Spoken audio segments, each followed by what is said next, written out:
सभा में आए हुए सभी भक्तजनों, मैं बहुत आभारी हूं स्वामी जी का, जिन्होंने मुझे इस योग्य समझा कि यहाँ बुलाकर मेरा व्याख्यान कराया जाए।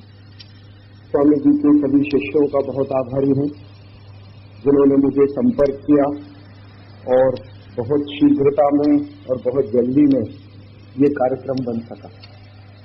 मैं बहुत दिन से खुद भी स्वामी जी के दर्शन करना चाहता था। उनकी लिखी हुई कई पुस्तकें मैंने पढ़ी, उनके बारे में मैंने बहुत बार सुना है दूसरे लोगों से। तो आज मुझे एक सौभाग्य मिला कि मैं यहाँ आ सका और उनके दर्शन हुए और आपसे अपनी बात कह भी सका। मैं और मेरे बहुत सारे साथी पिछले कई वर्षों से किसी तरह के एक कार्य में लगे हैं, जिस तरह का कार्य स्वामी जी ने अपने हाथ में उठा रखा।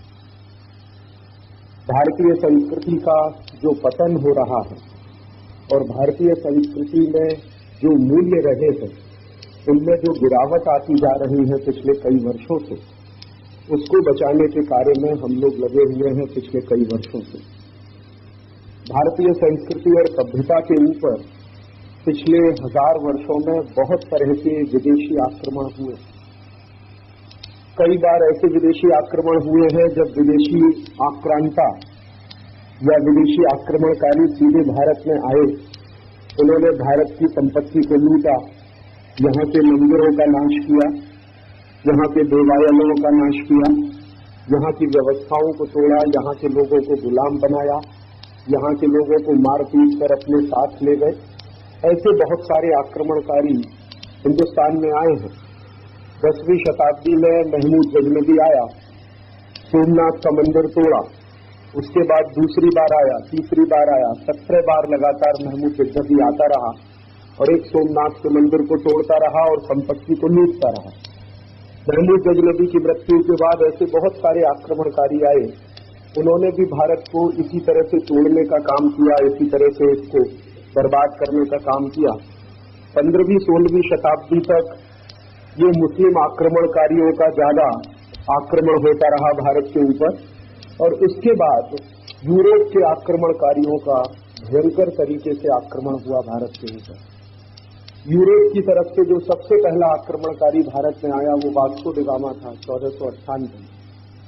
वास्को डी गामा के बाद दूसरे बहुत सारे पुर्तगाली आए, स्पेनिश लोग आए, डच लोग आए, फिर फ्रांसीसी लोग आए, फिर अंग्रेज आए हिंदुस्तान में, और ये सिलसिला लगातार चलता ही रहा। कई बार मेरे मन में प्रश्न आता था कि ऐसा क्या था कि जो भारत के ही ऊपर इतने सारे विदेशी आक्रमण हुए, उसका कारण क्या है, उसका रहस्य क्या है, ये समझना चाहिए, जानना चाहिए। तो उस दृष्टि से भारतीय इतिहास का बहुत गहराई से अध्ययन करने की कोशिश मैंने की पिछले कई वर्षों में, और उस अध्ययन करने के दौरान बहुत सारे दस्तावेज भी इकट्ठे किए मैंने। कुछ 50,000 से ज्यादा दस्तावेज पिछले 10 वर्षों में मैंने और मेरे साथियों ने इकट्ठे किए हैं, और उनमें से काफी दस्तावेज विदेशों से लाने पड़े। लंदन नाम का एक शहर है इंग्लैंड में, वहां पर हिंदुस्तान की इतिहास की जानकारी देने वाले लाखों दस्तावेज रखे हुए हैं। लंदन में एक हाउस ऑफ कॉमन्स है, वहां की लोकसभा है। जैसे हमारे देश में दिल्ली में लोकसभा और राज्यसभा है, जिसको हम संसद कहते हैं, वैसे ही इंग्लैंड की भी संसद है, इंग्लैंड की भी एक लोकसभा है और राज्यसभा है। तो इंग्लैंड की लोकसभा को हाउस ऑफ कॉमन्स कहते हैं।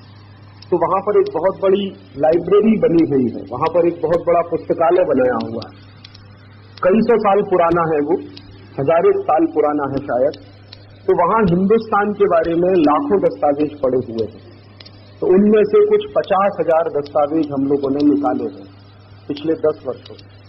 काफी पैसा इसमें हम लोगों ने खर्च किया, लेकिन हमें उसमें काफी सफलता मिली जब इन दस्तावेजों को हम निकाल कर लाए। और इन दस्तावेजों को निकालने के पीछे हमारे मन का उद्देश्य यही रहा कि आखिरकार हम ये समझना चाहते थे कि इस देश के ऊपर इतने सारे विदेशी आक्रमण क्यों हुए, उसका कारण क्या था, और अगर ऐसे विदेशी आक्रमण होते रहे हैं तो कभी आगे भी हो सकते हैं, तो इससे बचने का कोई रास्ता हो सकता है क्या।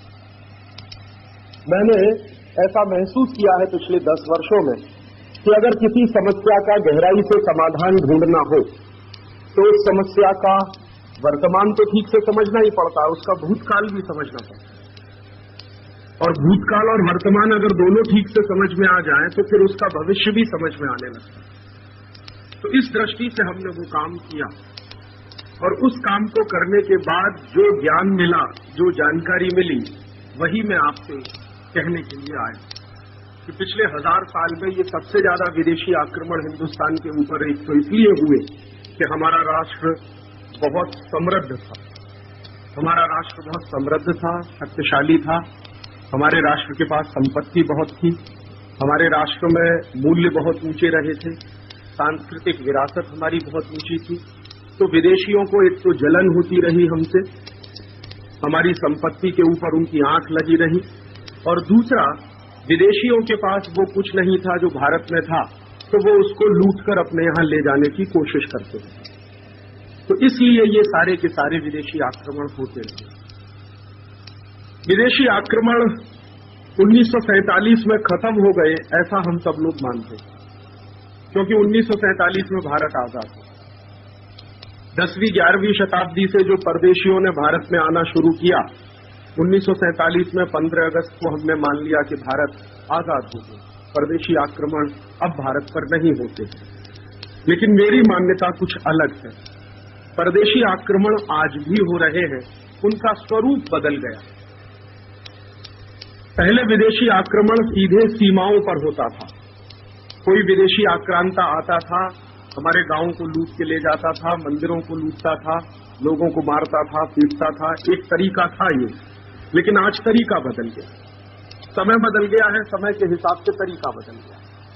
आज भी परदेशी आक्रमण होते हैं, लेकिन वो परदेशी आक्रमण मानसिकता में होते हैं, विचार में होते हैं, सांस्कृतिक होते हैं, राजनीतिक नहीं होते, सीमाओं पर नहीं होते हैं, लेकिन आपके देश की सांस्कृतिक व्यवस्थाओं पर होते हैं।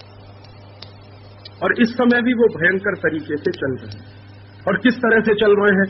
जैसे कभी अंग्रेजों ने हिंदुस्तान में गुलामी लाने के लिए ईस्ट इंडिया कंपनी को भेजा था, वैसे ही आज हिंदुस्तान में 4000 परदेशी कंपनियां फिर से काम कर रही हैं। और उन 4000 परदेशी कंपनियों का धंधा पूरे भारत में चल सके, इसके लिए भारत सरकार खुद कानून बना रही है। परदेशी कंपनियों का व्यापार बढ़ाने के लिए कानून बनाए जा रहे हैं, उनको मुनाफा हिंदुस्तान में कमाने के लिए कानून बनाए जा रहे हैं, वो मुनाफा कमा के हिंदुस्तान के बाहर ले जाए, उसके लिए कानून बनाए जा रहे हैं। ऐसे बहुत सारे नियम कायदे कानून इस देश में बनाए जा रहे हैं।